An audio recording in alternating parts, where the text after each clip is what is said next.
Hi everyone, I'm Vanessa. I'm a young professional, and honestly, when it comes to money, I only know the basics. Save some, don't overspend, and maybe invest if you can, but I want to really understand how money works. And I'm John. I've been analyzing financial markets for years, through booms, crashes, and everything in between. I've seen how money shifts in value, and today I want to help you understand one of the biggest forces shaping our wallets: inflation. John, people always talk about inflation, prices going up, cost of living crisis, but what exactly is inflation? Great question. Inflation is simply this: when the value of money falls and the prices of goods and services rise. Think of it like this. 10 years ago, £10 could fill your shopping basket with basics. Today, that same £10 might only get you half. That shrinking power of your money, that's inflation. So, who's responsible for this? Why does it even happen? Inflation usually has three main causes. Demand pull, when everyone wants more goods than the economy can supply. Cost push, when it costs more to make things like energy or wages rising. Money supply, when central banks print more money than the economy can handle. You remember that during the COVID-19 pandemic, governments pumped trillions into the economy. At first, it helped people survive.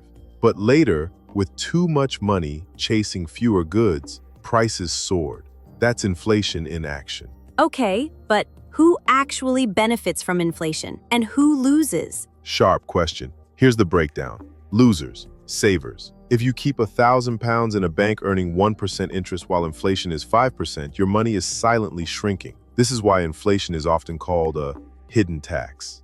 Winners, borrowers. If you owe £100,000 in a mortgage, inflation erodes the real value of that debt over time. Governments with massive debts quietly benefit from inflation too. Wow, so that explains why my rent and groceries feel heavier every year. But what about wages? Exactly. If your salary doesn't rise faster than inflation, your real income falls. That's why people often feel poorer, even if they earn the same or slightly more. Look at countries like Germany in early 1900s after First World War, Zimbabwe in the 2000s, or Argentina recently. Hyperinflation made everyday life chaotic. Savings wiped out. Bread costing millions in local currency. That's inflation taken to the extreme.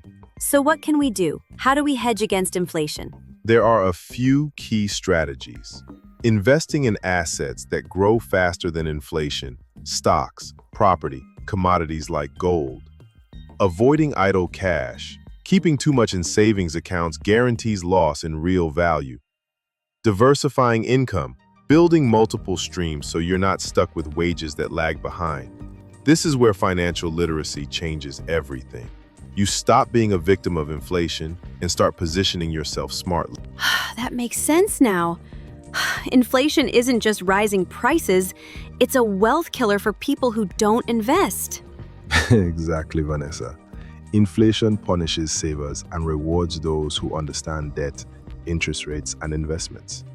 In our next session, we'll explore how debt and interest rates are tied to inflation and how you can use them instead of being crushed by them.